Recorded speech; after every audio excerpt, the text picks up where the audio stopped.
안녕하세요. 바로투자 커뮤니티 주식부지 양성소 멘토를 맡고 있는 이발 톡톡입니다. 이 영상은 2020년 2월 17일 월요일날 제작을 한 영상이에요. 그래서 영상이 올라가는 시점과 조금 내용이 변화가 있을 수 있습니다. 자, 창의력이 기반이 되어야 역발상 투자가 가능하다. 자, 악재를 분석을 해서 이제 기회를 포착하자라는 거예요. 이런 부분에 대한 이제 내용을 이야기를 해볼 텐데, 지금 제가 모아가는 섹터는 IT 섹터가 아니에요. IT 섹터는 우리는 매도 관점입니다. 계속 비중을 줄여가는 관점이에요. 다만 적정가치 구간까지 올 때까지 이제 보유해가는 기간을 늘려가는 포지션인 거죠. 지금 신규 포지션은 이쪽에 두고 있지 않습니다. IT 섹터 순환매 흐름을 보면 5G, 카메라 모듈, 그리고 디스플레이 중에서 이제 OLED 관련주들, 그리고 반도체, 그리고 이제 2차전지. 자, 이렇게 우리는 이제 편입을 했어요. 편입을 해갔습니다. 이거는 이제 2017년도부터 편입을 해나갔고요. 2017년에서 2018년도에 편입을 해나갔고, 카메라 모듈 같은 경우는 똑같이 요 구간때 편입을 해나갔습니다. 디스플레이 같은 경우도 요 구간때부터 편입을 해나갔어요. 지금보다 1년, 2년 전부터 편입을 해나갔던 섹터군이란 말이에요. 그게 지금 이제 수익이 나오고 있는 거고, 반도체 같은 경우는 2019년도에 편입을 했고요. 자, 2019년도부터 2차전지도 편입을 해나갔습니다. 이런 어때요? 이 흐름들을 딱 놓고 보면 지금은 이제 수익을 챙겨가는 구간이 신규 편입 구간이 아니란 말이에요. 그럼 지금 이제 신규 편입 구간을 뭘로 보고 있냐? 사람들이 관심이 없는 걸 보고 있단 말이에요. 가치주 섹터 중에서 금융 섹터 아무도 관심 없잖아요. 이걸 이제 1년, 3년 후를 보고 지금 사는 거예요. 지금부터 사모하기 시작하는 거죠. 그리고 이제 여기서 자동차 같은 경우 요즘 좀 관심이 올라와서 이것도 이제 우리는 이제 17, 18년도, 2019년도 이렇게 계속 모아갔단 말이에요. 이거는 이제 지금 추세, 이제 바닥이 탈피되려는 흐름들이 보여주고 있어요. 그래서 이거는 지금 적극적으로 사진 않습니다. 금융 섹터를 적극적으로 사가려고 지금 보고 있고요. 추적을 해나가면서 담아가고 있는 과정이고요. 그 다음 성장 섹터에서는 이제 헬스케어를 담아가고 있단 말이에요. 사실 최근에는 계속 이쪽에 담아가고 있어요. 이런 부분들을 뭐를 보고 자꾸 이렇게 하느냐라는 부분들에 대한 이해를 해야 된다는 거죠. 그 부분에 대한 이야기를 해보겠습니다. 자, 악재를 기회로 봐야 된다는 거죠. 자, 저는 이제 금융 섹터는 지금부터 이제 계속 모아가야 된다고 생각하는 이유가 있는데, 일단 자산 가치가 너무 싸요. 그리고 성장도 계속 하고 있는데, 이런 악재 요인으로, 그러니까 성장은 이렇게 하고 있는데 주가가 이렇게 올라가야 되는데 거꾸로 내려오고 있단 말이에요. 주가는 다시 가치가 이렇게 올라가고 있는데 주가는 내려가고 있어요. 그러니까 이런 게 엄청나게 밸류 매를 계속 늘어나는 거야. 시간이 지나면 지날수록. 이건 언젠가는 메워지는 구간이 온단 말이에요. 근데 이 시점이 언제일지를 모른단 말이에요. 요걸 예측을 할 필요가 없어요. 그냥 싸지면 싸지는 대로 계속 모아가면 되는 거예요. 왜 이렇게 내려가는지 이유는 분석을 해야죠. 그 부분에 대한 이야기를 해볼게요. DLF 사태가 있었죠. 자, 라임 사태가 있었습니다. 자, 금융권에서 개인들 등쳐먹는 거예요. DLF, 아까 이야기를 했지만 DLF라든가 ELF라든가 이런 것들은 원금 보장이 안 되는데 언제든 깡통이 날 수 있는 그런 상품이란 말이에요. 이거를 이해를 못해요. 근데 이해를 못하는 사람들한테 팔아먹었으니까 어떻게 보면 합법적인 사기가 되는 거죠. 요 라임 사태 같은 경우도 보면 사모펀드인데 지금 보면 어때요? 해지가 안 되잖아요. 그러니까 이런 부분들을 이해를 못하고 있는 사람들이 이런 상품들을 판단 말이에요. 그러니까 원금 손실이라는 걸 가정을 해놓고 해야 되는 투자예요, 이런 부분들은. 근데 저는 개인적으로 이런 투자는 좋아하지 않습니다. 왜 수수료 다 띄고 뭐 빼고 하면 남는 게 많이 있을 수가 없어요. 항상 단기적인 관점으로만 생각을 하게 되는 거죠. 그렇기 때문에 이런 거는 진짜 주식에 내가 직접 투자를 하는 이유는 상승은 무한대인데 손실은 100%로 한정되어 있기 때문인데, 요거는 100% 이상의 수익이 쉽지가 않아요. 그래놓고 왜? 수수료 체계 때문에. 그래서 금융권에서 저는 이제 펀드라든가 이런 걸 하는 것보다 직접 투자하는 게 좋다고 생각을 하는 거예요. 자, 금융권에서 펀드를 투자를 하고 모아가려면 무조건 인덱스 펀드를 사야 되는 거예요.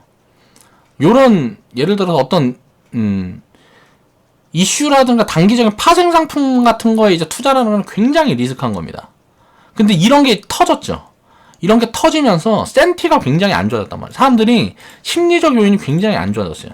은행에 대한 뭐 신뢰도, 증권회사, 은행에 대한 신뢰도가 급격히 떨어지고 있는 거죠.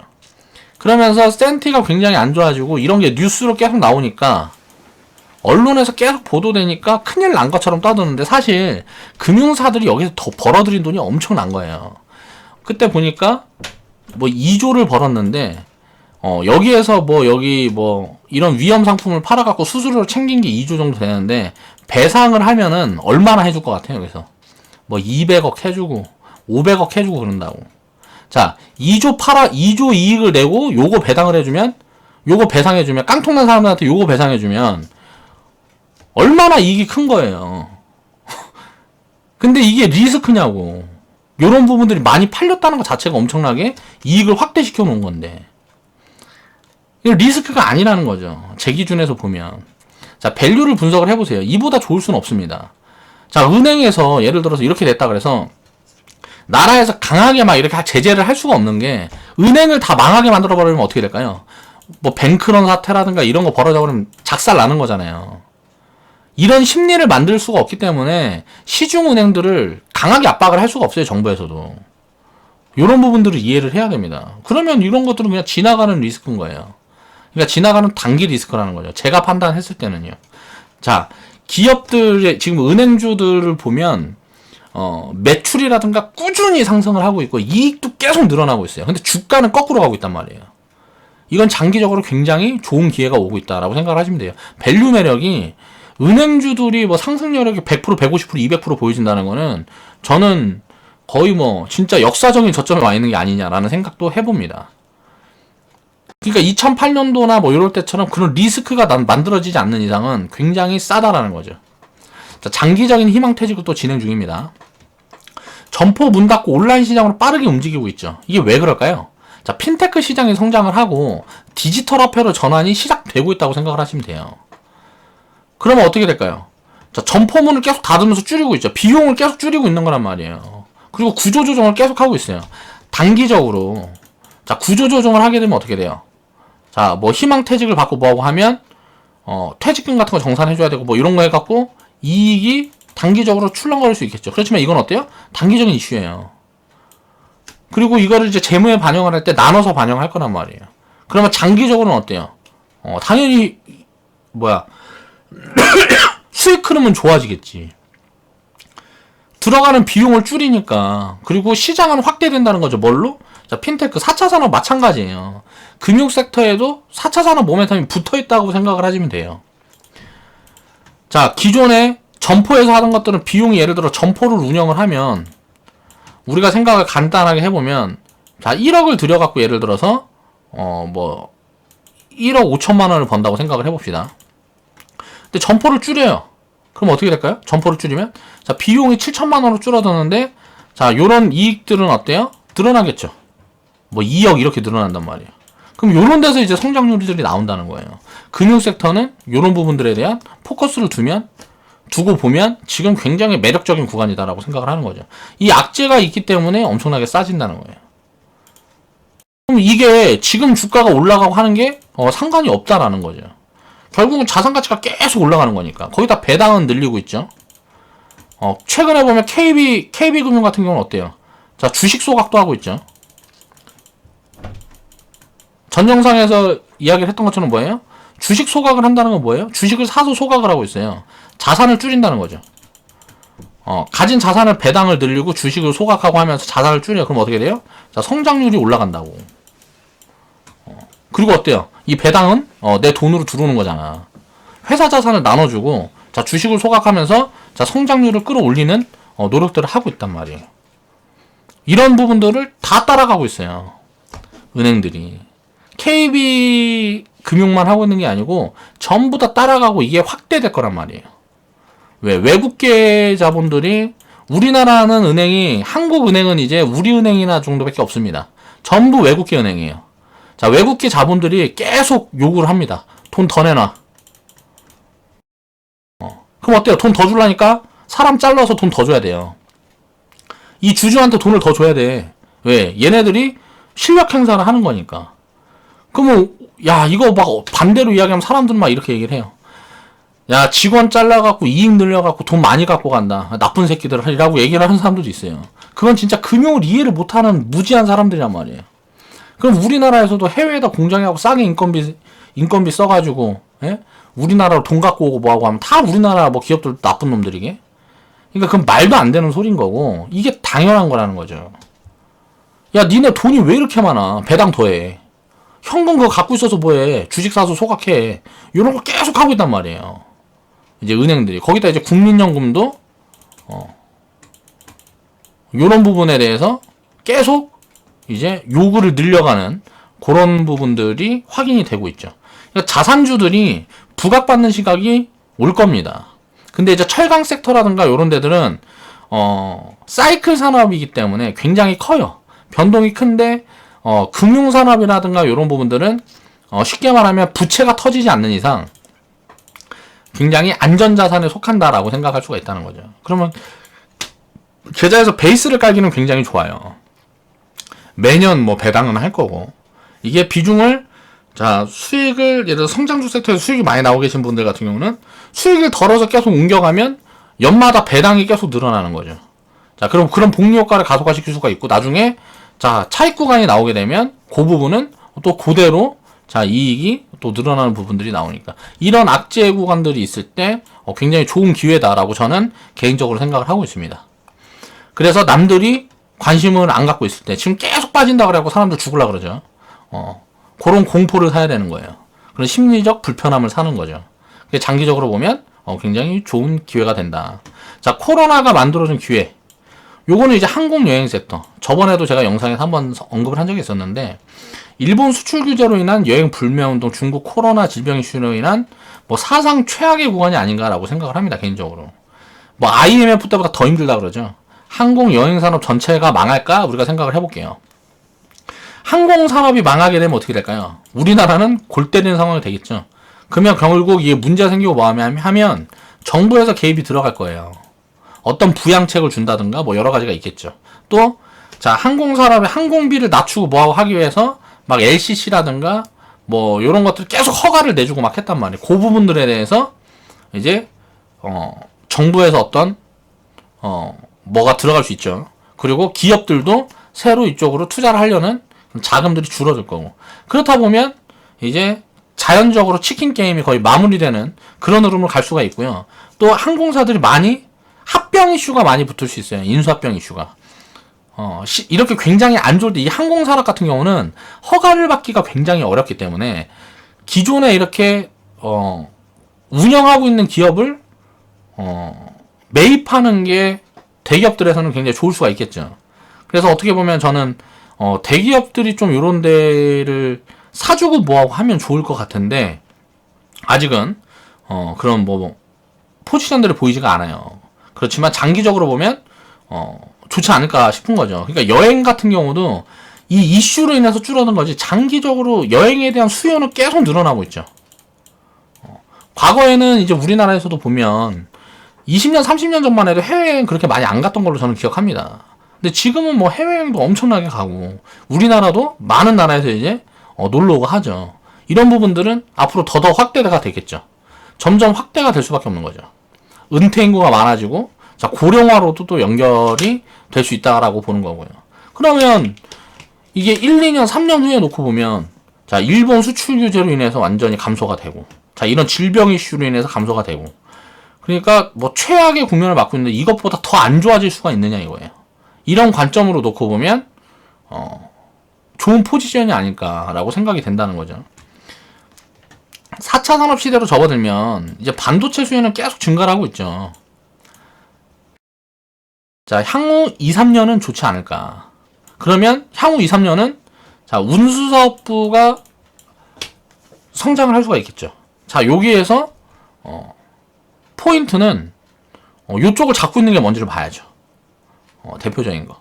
뭐 대한항공, 아시아나항공이 있겠죠. 그럼 이걸 이제 언제 사야 되는가를 고민을 해봐야죠. 1분기 실적이 최악일 거다 다 예상을 하고 있단 말이에요. 최악. 다 이걸 예상하고 있어요. 그러면 최악 실적을 발표하고 이때부터 올라갈 가능성이 저는 굉장히 높다라고 보고 있는데 미리 만약에 주가가 움직이겠다 그러면 요 실적을 발표하면서 꺼질 거기 때문에 급하게 살 필요가 없고, 계속 흘러내리거나 지금 구간에 있다 그러면 1분기 실적을 발표하는 4, 5월 시점이 바닥이 될 가능성이 굉장히 높다라고 보고 있는 거예요. 장기적으로. 누구나 다 알고 있잖아요. 뉴스 계속 나오고 있고 1분기에는 사상 최악의 실적이 발표가 될 거다. 그러면 이 최악의 실적이 발표가 되면 어떻게 될까요? 예상하고 있었던 부분이니까 이제 그 다음에는 이거보단 좋아질 거야. 라는 쪽에 이제 포커스가 가게 되면 주가는 어때요? 그렇게 선방형을 하는 거예요. 그 부분에 대한 이해를 해볼 수가 있다.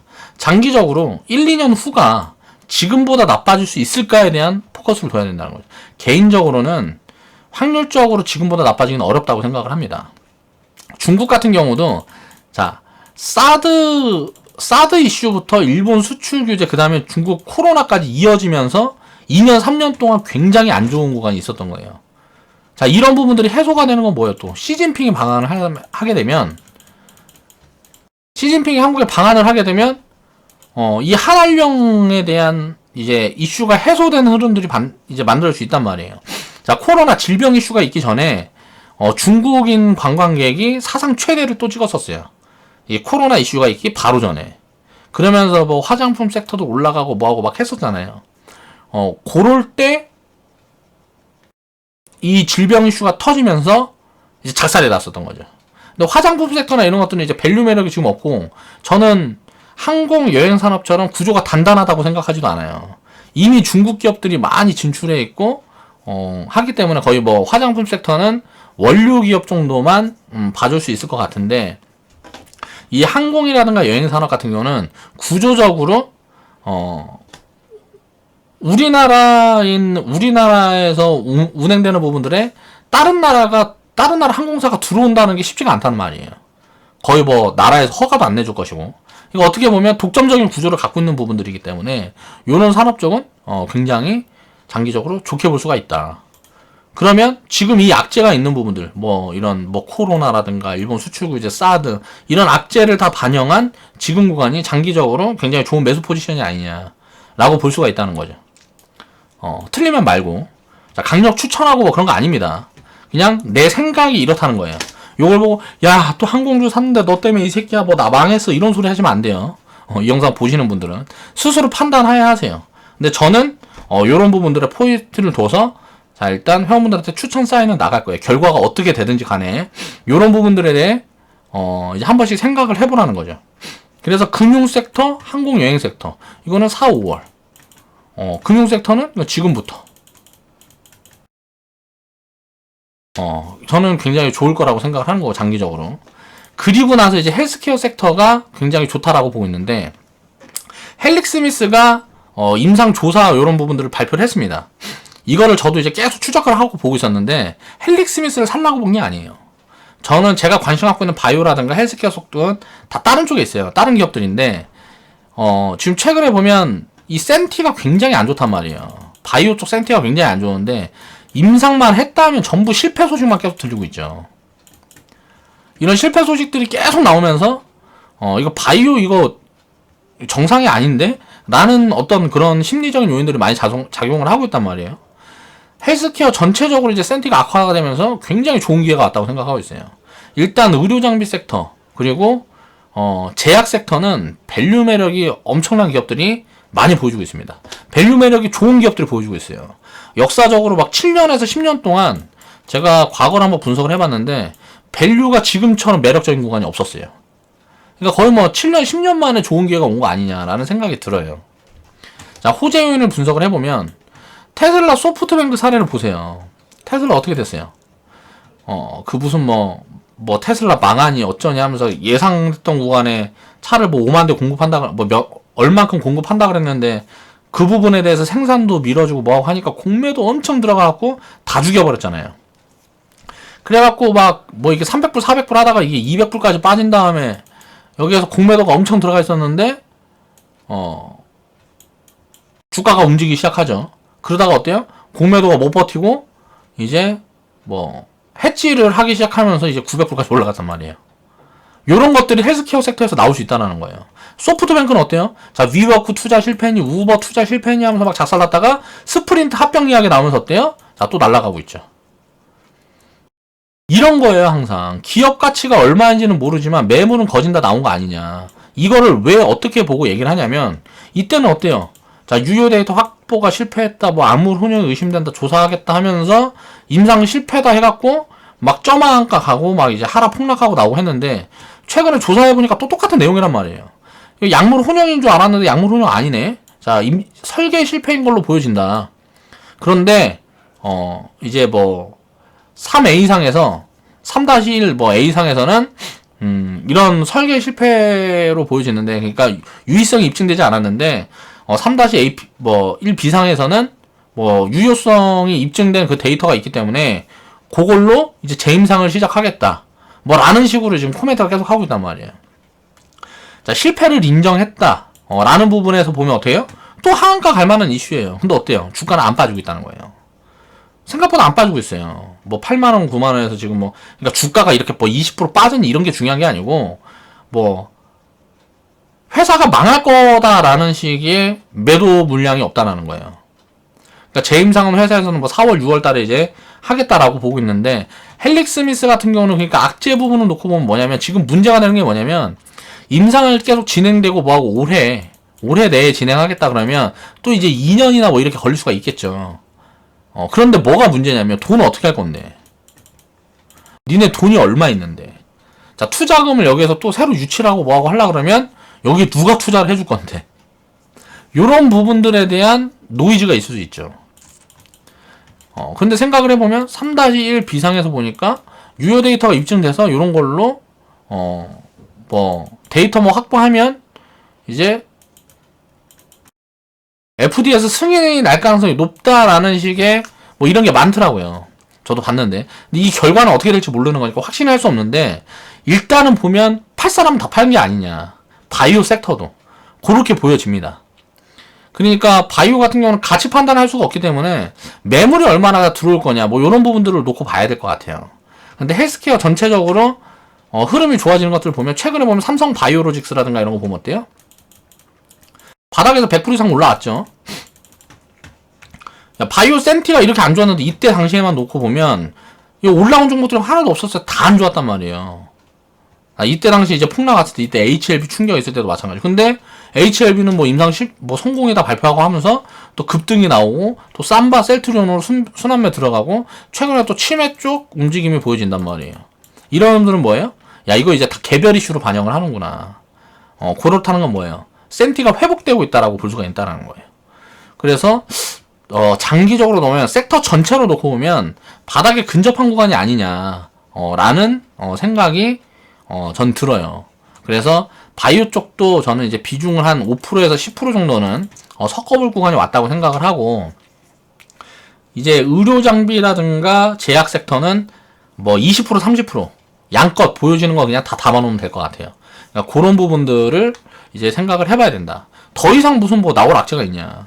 뭐 임상 실패를 다 한다 그래도 뭐 더 이상 뭐 개별 이슈로만 반영하고 각자 호재 요인을 다 반영하는 시장이라 그러면 이제 섹터 전체 흐름이 아니고 개별 흐름으로 주가가 움직인다 그러면 요거는 이제 뭐라 그래야 돼? 센티멘탈의 개선이 있다라고 봐도 되는 구간이다 라고 생각을 한다는 거죠. 자, 상장 폐지는 이제 100%를 보고 하는 겁니다. 바이오에 투자를 할 때는 10개, 20개 담아갖고 이 중에 한두 개 상패 나올 거 생각을 하는 거예요. 그리고 장기적으로 100% 이상 만들어주는 종목들이 더 많으면 이기는 겁니다. 요런 관점으로 들어가야 되는 거예요. 어떤 기업에 몰빵해갖고 막 이런 하한가 투자해갖고 멘붕 오고 이렇게 하면 안 된다고. 가치라는 게 없기 때문에 요런 흐름들이 나오는 거라니까. 가치 판단이 어렵기 때문에 심리적인 요인이 굉장히 많이 작용을 합니다. 주가에. 요런 부분들을 이해를 해야 되고요. 자, 헬릭스미스 같은 경우도 살짝 생각을 해보면 64,000원 요 구간 저점이 깨지면 저는 리스크 감안하고 담아볼 구간이라고 생각해요. 여기 저점이 64,000원 구간 정도 되는데 요게 깨지는 구간이 만들어주고 지켜주는 흐름이 보이면 담아볼 구간이라고 생각하고, 5만원 이하에서는 임상 실패고 무슨 뭐 더 이상 임상 진행 안 한다라는 이슈만 아니라 그러면 이 이하에서는 담아보면 확률적으로 100% 이상 수익이 날 가능성이 굉장히 높다라고 생각을 하고 있어요. 그러니까 그렇게 이제 체크를 해보면 될 것 같고요.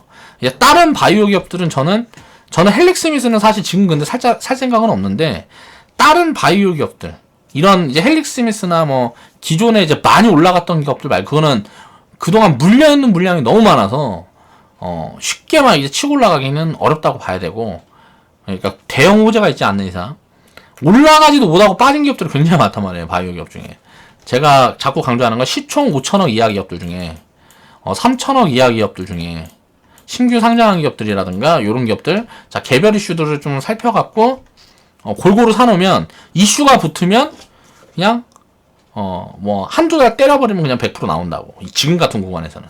그래서 테마성으로 접근해볼 여지가 있는 구간이다. 그리고 의료 장비, 뭐 제약 섹터 같은 경우는 장기적인 관점으로 계속 모아가자. 그러니까 밸류 매력이 있는 구간이라는 거죠. 밸류 판단이 가능한 종목들은 그러니까 계속 모아가야 되는 구간이고, 그래서 지금 최근에 가장 많이 사고 있습니다. 회원분들하고 IT 섹터 비중 줄여가고 뭐하고 하면서 가장 많이 사고 있어요. 헬스케어 섹터를. 나중에 또 결과가 보여주겠죠. 제가 왜 이 세 가지를 갖고 나왔을까요? 금융, 항공, 여행, 자 헬스케어 다 사는 거예요. 그 중에 몇 개가 틀리더라도 한두 개 맞으면 이긴다니까. 주식 투자는 이렇게 하는 거라는 거예요. 통계적으로 접근을 해야 된다는 거죠. 통계적으로 접근을 해서 자 50% 이상 맞추면 이기는 거예요. 자 비중 관리를 해서 이제 투자를 하면 공격적으로 이런 악재들을 살 수 있단 말이에요. 이게 악재가 많고 뭐하고 하니까 불안하잖아, 심리적으로. 근데 호재가 많은 쪽에 타는 게 오히려 훨씬 리스크한 거죠. 그러니까 비중 관리를 해서 악재를 사게 되면 오히려 리스크는 해칭이 되는 거예요. 이런 부분들에 대한 이해를 해야 된다. 그리고 그 근거를 찾아갈 때 내가 핵심으로 보고 있는 이런 포인트들을 이해를 하라는 거예요. 그러니까 이 헬릭스미스라는 종목을 갖고 나온 이유는 뭐냐면, 요 종목이 이런 악재 요인으로 이렇게 빠지는데 다른 종목들은 연동이 돼서 움직이지 않더라. 최근에 보니까 막 움직이는 종목들 보면 안트로젠, 안트로젠이 아니고 뭐야 그거, 안트로젠 맞나? 아무튼 셀리버리, 뭐 최근에 보니까 뭐 시젠, 뭐 등등 해갖고 막 움직이는 종목과 내려가는 종목들이 갈리잖아요. 요거는 바이오 섹터 내에서 순환매 흐름이 바뀌고 있다라고 생각하시면 돼요. 저는 이제 기존의 암에서 이게 이제 치매 쪽으로 가고 있다고 생각을 하고 있고요. 여기에서 이제 뭐 백신이라든가 유전자 쪽으로 갈 거라고 생각을 해요. 유전자 줄기세포 쪽으로. 그러니까 이런 흐름이 왜 이렇게 생각하는지는 나중에 헬스케어 섹터에서 우리가 수익 난 부분들을 수익 스토리 영상으로 이제 올려드리고 할 때 이제 자세히 좀 설명을 드려보고 하겠습니다. 지금은 요거는 이제 돈 되는 정보라서 제가 생각할 때는 돈 되는 정보라고 생각을 하기 때문에 유튜브에서 이야기할 부분들은 아닌 것 같고, 회원분들은 회원 방송에서 그런 부분들에 대한 언급이 제가 이제 계속 들어갈 거기 때문에 그런 부분들 참고하셔서 이제 투자하시는데 좀 참고를 하시면 될 것 같아요.